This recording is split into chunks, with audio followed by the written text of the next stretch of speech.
Test. Test.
23rd of this year, where the defendant pled guilty to an amended count 1 attempted felonious assault, a felony of the 3rd degree, with an attached 3-year firearm specification and a forfeiture specification, and count 3 having weapons while under disability, a felony of the 3rd degree. The state at that time indicated we would move to dismiss the remaining counts at the time of sentencing.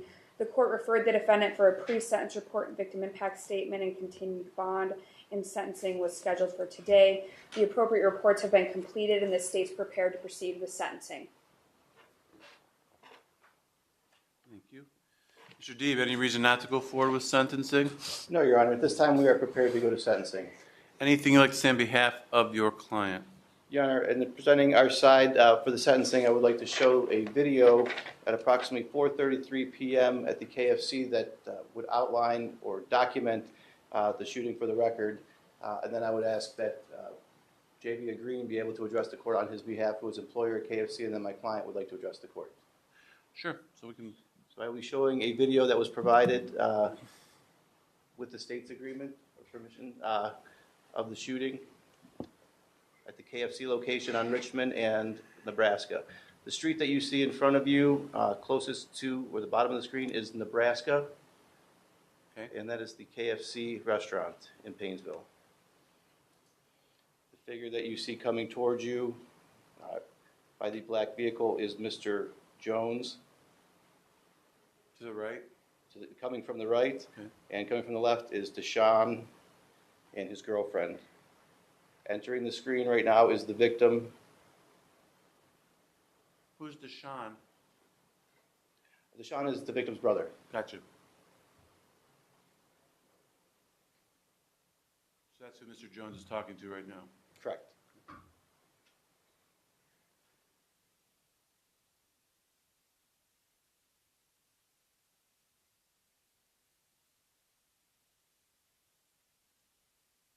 For the record, who's in the white sweatshirt?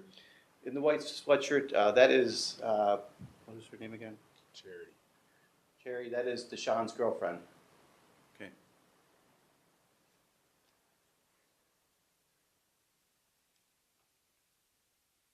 Who's standing in the middle of the parking lot right now? That's the brother? That is Deshaun. That's Deshaun, okay.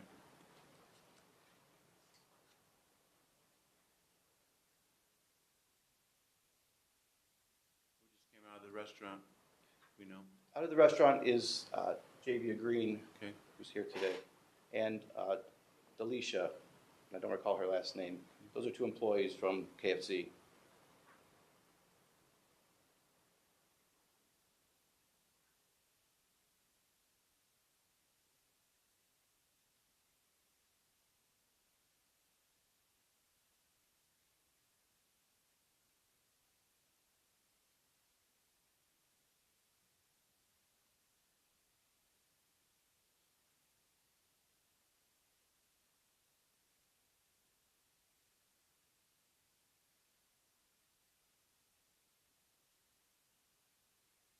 The record, the defendant's standing on the sidewalk with his back to the restaurant.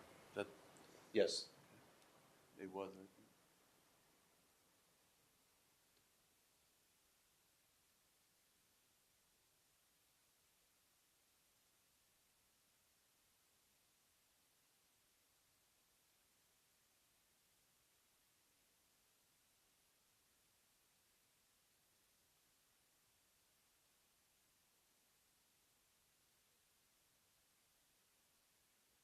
His arms there is Deshaun Anderson.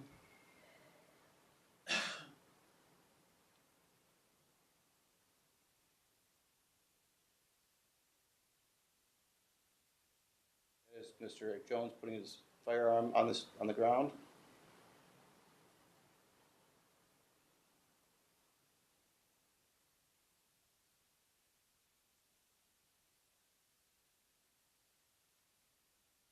That moment you saw him being shot by Mr. Anderson, by Mr. Jones.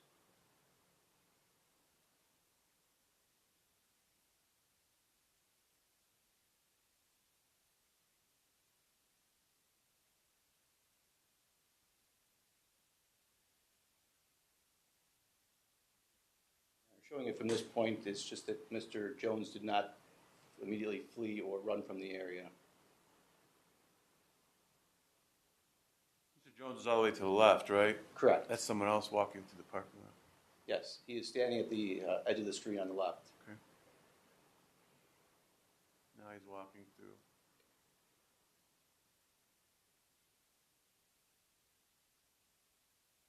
Attempts to enter the KFC, which was locked at this point.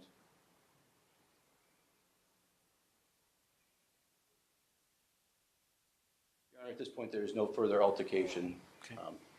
And all the parties leave, and then Mr. Jones subsequently returns. Your Honor, at this point, now that the court has seen the video evidence of the incident, I would ask Javia Green, who was the manager of the KFC, and as she is depicted in the video, to speak on behalf of Mr. Jones. Javia? You just stand right there, state your full name, spell your last name for the record, and say whatever you'd like me to know. My name is Javia Green. My last name is spelled Green. Okay. JAV is in Victor, IA. Basically, I started working at KFC in October Of 22 of last year? October of 2022, yes. Anthony was already employed there when I got there, but I never had an issue with Anthony at all. He came to work, he did everything I asked him to do. He even came in when I needed help on his off days to help out. Basically, the Monday before the shooting, Deshaun, which was employed when I first started there, but he had stopped working in maybe like November, December. He came in, and him and Anthony got into an altercation, I'm guessing outside, because I was inside. But when I went outside to see where Anthony was, the mother and Deshaun said that they just all jumped Anthony for him having a smart A mouth. So that happened the Monday before. Then during the week, Deshaun kept coming in and asking where was Anthony, especially on his off days. Anthony has a set schedule, so he will work Monday through Thursday. And Deshaun would come in, like when Anthony got off Thursday, then that Friday, then that Saturday, asking for Anthony. And I told him, don't keep coming up here asking for Anthony, that he's not working. So he left. Then Monday he came back. That particular moment, like maybe 10 minutes before, Anthony was like, could I go on break? And I said, no problem. Just take the trash out and hit a couple dishes. So I hear the water going. Then the water stops. He comes back to the front, so I'm going to take a break. So he goes out my back door. And when he's going out my back door, Deshaun and Charity comes into the front door. And I hear my worker, Delisha, speak to him like, hey, Deshaun. And they talk for a little bit. Anthony was already out the back door by the end. So when Deshaun leaves out and go out the front door, I come out and I was like, well, where did Anthony go? She was like, well, he left out the back door. And I was like, okay. So that's when I went out the front door and they were, engaging in whatever they were engaging. I asked Deshaun to leave. I asked Deshaun and Brendan to leave the property. And multiple times, Anthony was like, y'all just go ahead and go. Just go ahead and leave. But they never left.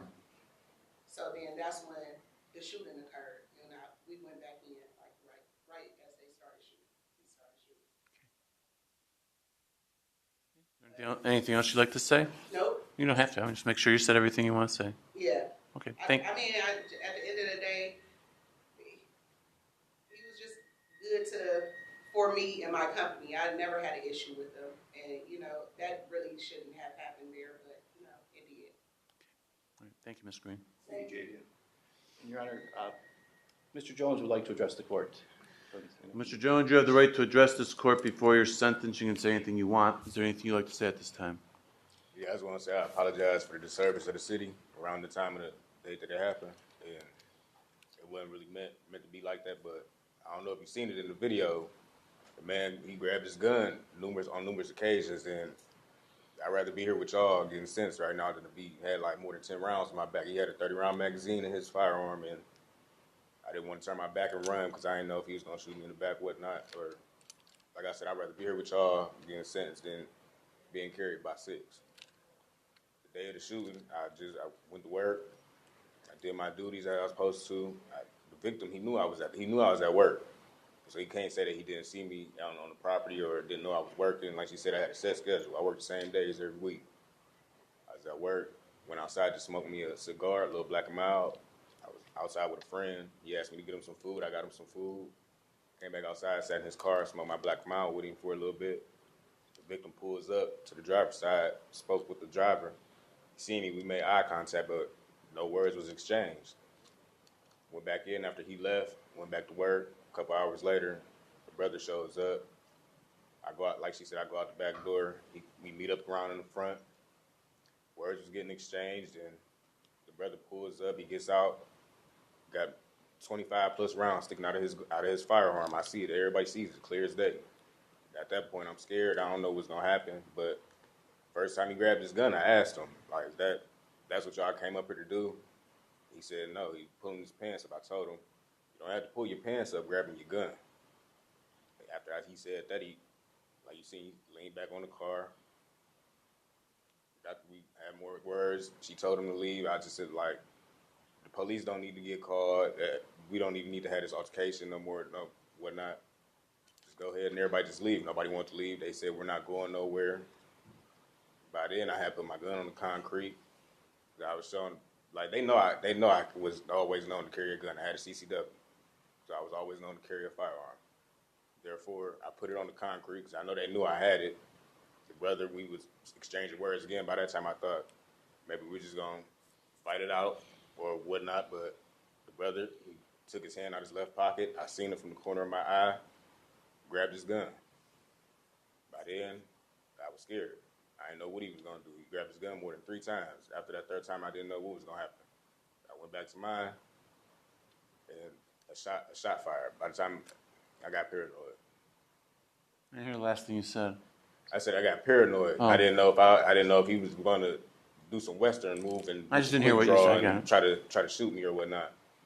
So after that, a shot got fired. He fell back in the car, and I seen him. It looked like he was reaching again. That's when the second shot had fired. It wasn't like I was trying to kill. It was just, why bring guns to a situation? If I put my gun on the concrete, why didn't you throw yours in the car? It wasn't that it was intentionally or nothing like that. It was just, like I said, I'd rather be here standing here talking to y'all right now than carried by other people at a funeral. After that, like he said, I stayed on the scene. I left the scene to go talk to my uncle and tell everybody what was going on before I had turned myself in. No later than 10 minutes, I turned myself in.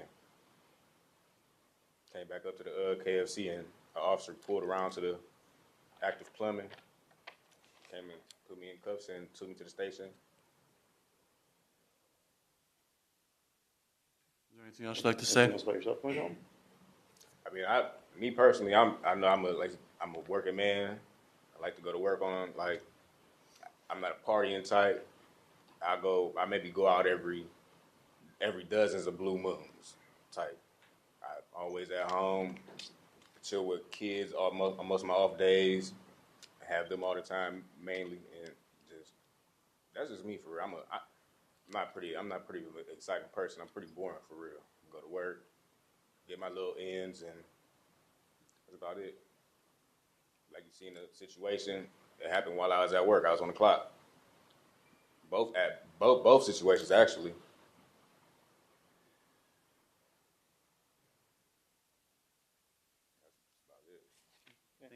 Thank you, sir. Mr. Deeb, anything you'd like to say on behalf of your client? Yes, Your Honor. Anthony has told me this story, and I know he's left a few things out that I'd like to fill in the gaps for. These people are family. He treated Brendan and Deshaun like they were family, and what happened was a couple weeks prior to this, they had been out, and Brendan asked to borrow $10, just $10. Anthony gave it to him, but Anthony's a working man. He lives paycheck to paycheck. $10 could be the difference between him eating or not eating for a day, or maybe be able to make all of his payments. But they're like family, so he gives Brendan $10. Well, he wants it back. It's $10. It's not a lot, but to him it means the world. So we wanted to get that back. And the Anderson family was just making fun of him. Why are you so adamant about getting this $10 back? Well, if you loaned it to him and they said he'll give it to you tomorrow, and he doesn't give it to him tomorrow, yeah, it's only $10, but they should have done it. But instead they berated him, and they made fun of him for even asking for the $10.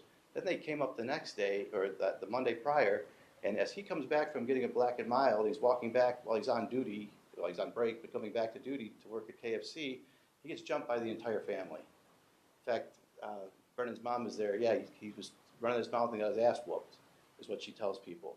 He was bleeding. He was getting punched, kicked, choked out. He went to right across the street from KFC. The police had come, but he didn't know what was going on. He didn't want to report his family. We didn't know what the investigation was going on, but he wasn't going to report getting beat up by them. Thought that was the end of it. Well, during the following week, they had been looking for him. They come up there just to harass him. They weren't ordering, they weren't doing anything other than just coming up there to bother him. They used to come up there to talk to him. Now they've been coming up there to harass him during this time period. So when Deshaun comes in, Anthony leaves. Well, he's working, he was going to leave, he comes back. When you watch the video, you see everything going back and forth. Brendan says he had no idea that he was there that day, is what he reports to the police. However, he had just driven past there and sees his brother's car in the parking lot as he goes up Nebraska, drops the girl off, and comes back literally in about a minute and 20 seconds. So he knew that his brother was there and there was something going on. Didn't know the extent, but when he sees them talking, he's standing there with this big clip standing up. Brendan, who's 6'5", 260, 70 pounds, is standing there with his door open with a gun in plain sight where you see this long clip. And Anthony, he did not realize that he was under a disability at that time. He didn't know that having the warrant, which he was aware of, would have made him a fugitive of justice. He was ignorant of the law at that point, but it's no excuse. He should know if he's going to carry a gun. But he did have his gun, and as you see, he puts his gun down because Deshaun was just talking to him. But after Brendan showed up, you see all of this. What? You see him puff up. You see him get more bold and brash. And he thinks, okay, you know what?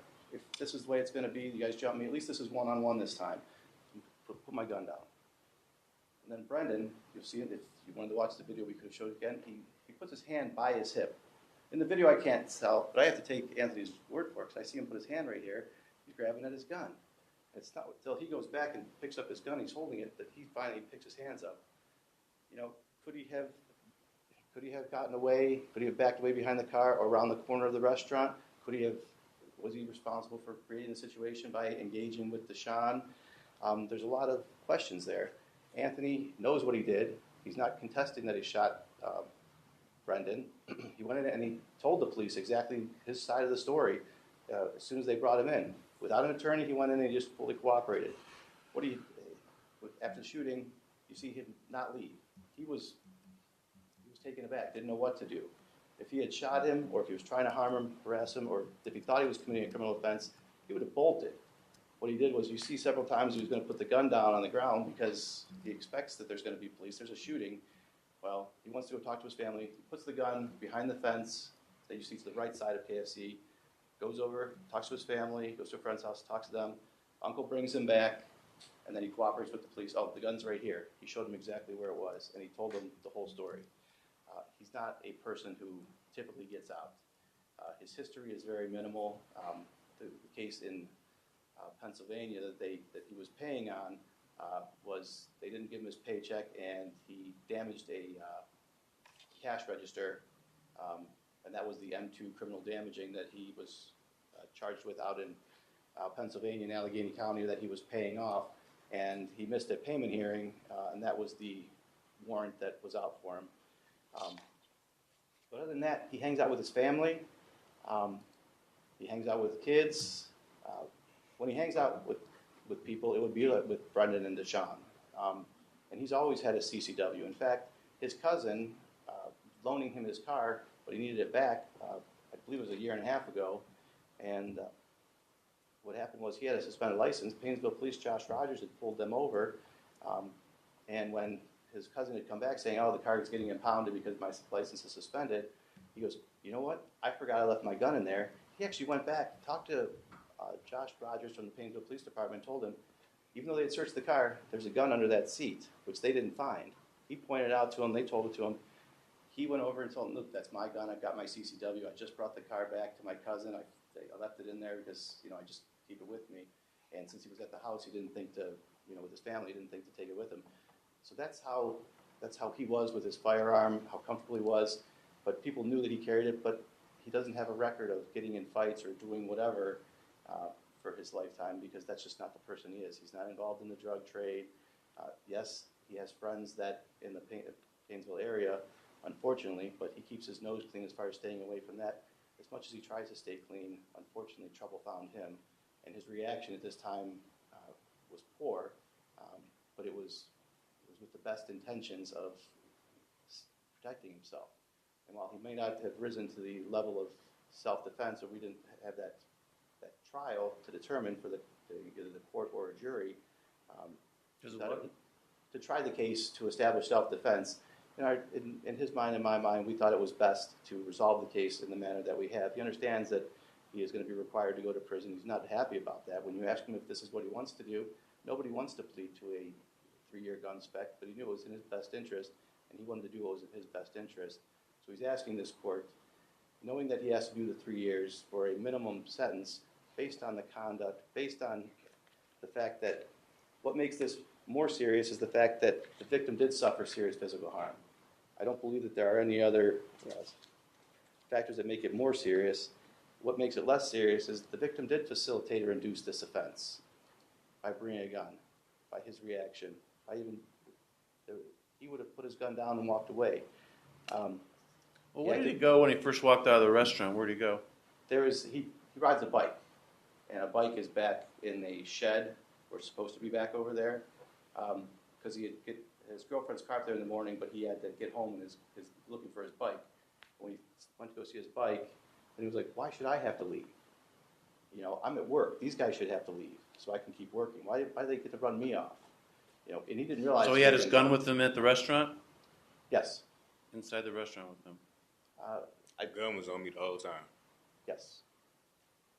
He was under the impression that he was able to carry a CCW because he did not know that fugitive of justice was a disability, but he was aware of that, as I said before. And I believe there are substantial grounds to mitigate the offender's conducts, though they're not a defense, given the fact of how he was confronted the week before, the fact that he's confronted here. He tries to make it so that there's no firearms involved. However, Brendan kept that going, so I believe that would be something that would count on his behalf. As far as recidivism factors, that would make things more serious or more likely. He does have a history of criminal convictions, as you saw. He's got a DUS, he's got 2 M2s, he's got a minimal criminal history, and that's just been recent, and that's the one in Pennsylvania I explained as far as that goes. And then he broke his girlfriend, and he were having an argument. He broke the window of her vehicle, which he pled to and he dealt with. What makes the recidivism less likely is he has not been adjudicated a delinquent child. This offense was committed not under circumstances likely to reoccur, given the fact that he was confronted with this force and that he shows genuine remorse. Over $10, he thinks that this is something that $10 changed everybody's life. It could be the reverse. It could be Brendan sitting here, and he could be the one who had to go to the hospital, but this has affected his family, and he's concerned about how that's going to be when he gets out, but he's looking forward to moving on, and that's why he took this plea deal. And we'd ask the court to give him a sentence of between 3 years mandatory and between 9 and 12 months concurrent on both of the felonies of the 3rd degree. Thank you. Thank you. Ms. Leshy, on behalf of the State of Ohio. Thank you, Your Honor. The state's not contesting a lot of what Mr. Gibbs said, that there was an argument, a fight a week before that this happened, that this argument was over $10, or the fact that the victim had a gun on him on this day. But the important thing I want the court to note is that the victim was in lawful possession of that firearm. He wasn't under disability, he was allowed to carry it, he was open carrying it, and there was an extended magazine, but he was lawfully allowed to have that gun, and he was lawfully present at the time that this offense happened when he was at KFC. One thing that the defendant said that struck me is that he didn't want to turn his back and run because he was afraid of being shot by the victim. But one thing that stood out to me when watching the video and preparing for this case, and even today, is the defendant does turn his back on the victim. He turns his back on the victim many times after he already knows he has a weapon. He turns his back when he approaches Deshaun. He turns his back again when he puts his gun down on the ground. And if he was in that genuine fear for his life, why would you put your gun down on the ground? You would keep it on your person, and that's just common sense. And then it's the defendant that escalates the situation. He approaches Deshaun in that video to fight, and we see Deshaun doesn't want to fight. He puts his hands in the air and he backs up. It's at that point that the defendant claims he sees Brendan motioning towards his firearm, but the state learned from witnesses on the scene, including Miss Green, that the defendant made a comment to the victim at that point. Is that what we're doing? Is that what we're doing? Like playing with guns? Are we doing this? And the victim responds no. And he takes his hand anywhere away from his waistline. He puts both hands in the air, and he keeps both hands in the air during the entire time that it takes the defendant to go back, retrieve his firearm off the ground, again, putting his back towards the victim, raise his firearm, and fire the 2 shots. When you watch the video closely, the victim's hands are in the air the entire time. The universal sign for don't shoot, I'm not a threat. There is nothing else that Mr. Anderson could have done in that moment to convey that he was not a threat to Mr. Jones. And we heard even Mr. Jones say today in court, he's known to carry a gun. He's known to carry firearms.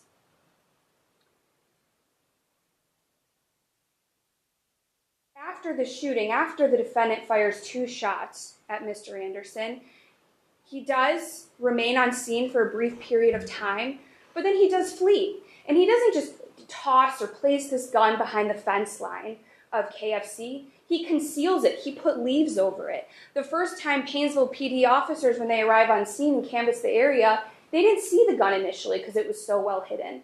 It wasn't until after, when the defendant does come back to the scene eventually and directs them to its location, that they find it.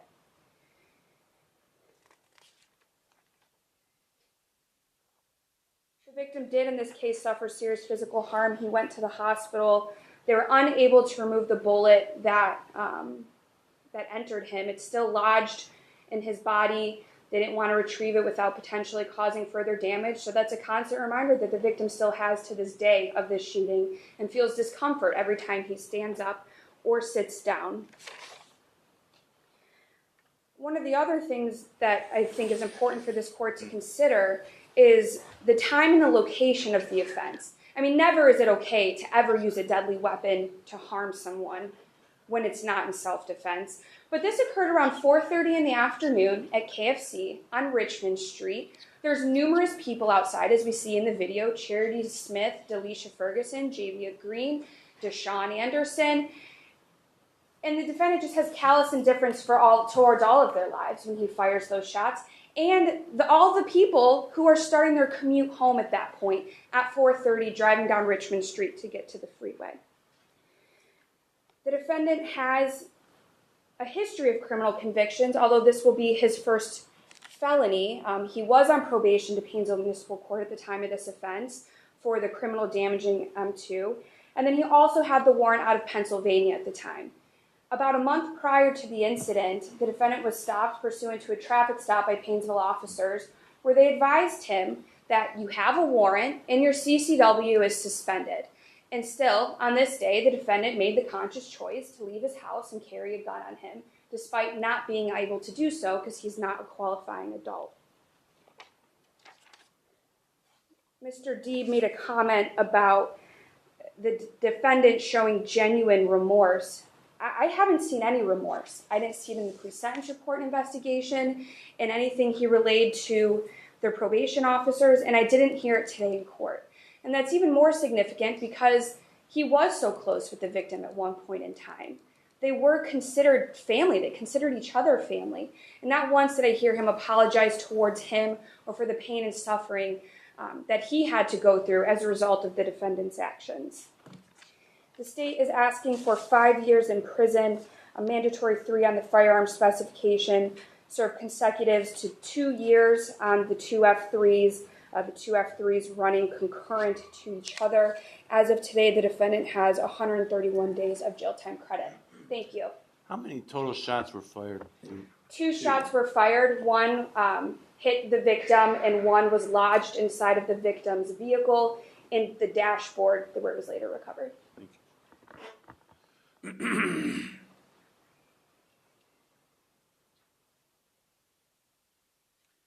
Well, this court reviewed the pre-sentence report and investigation. I've considered the facts and circumstances of the offense involved, the nature of the offense.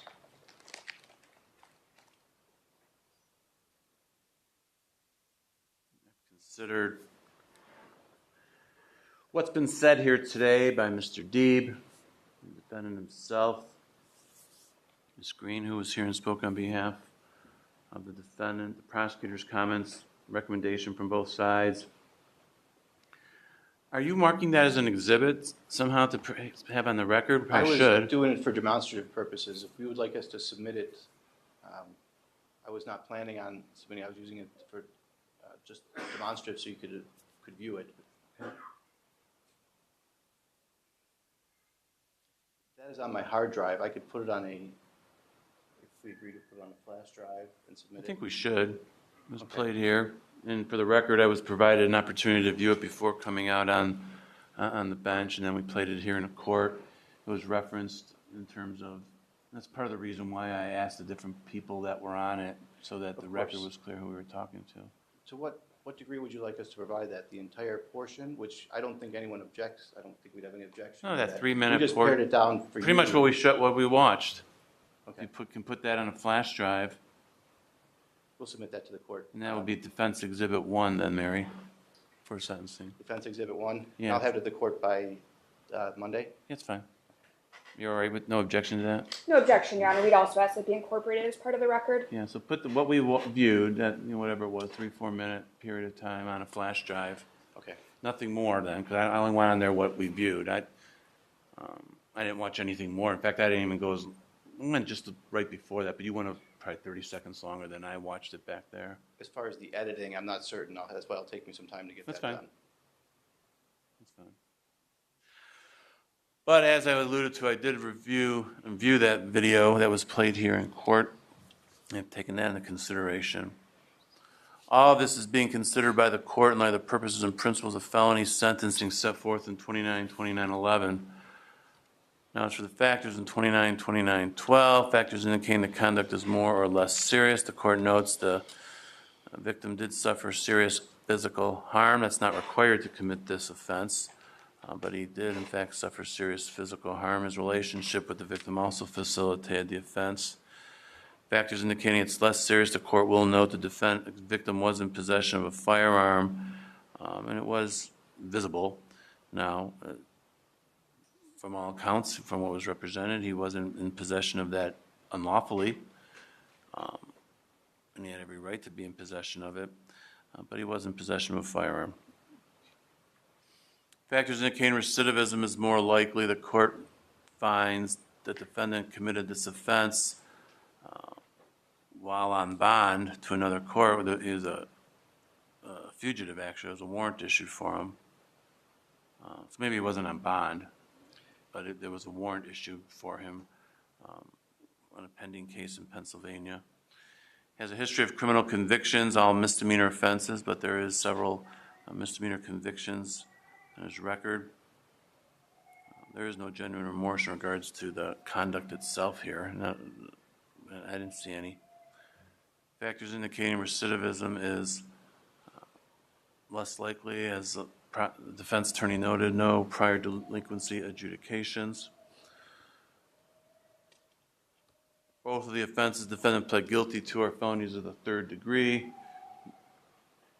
Neither of them carry any presumptions one way or the other for prison or community control sanctions. The court finds that prison is mandatory in this case due to the firearm specifications set forth in count 1. Prison is consistent with the purposes and principles of sentencing, and the defendant is not amenable to any available community control sanctions. Therefore, it will be the sentence of this court that on the lesser included offense of count 1, defendant serve a term in prison of 24 months.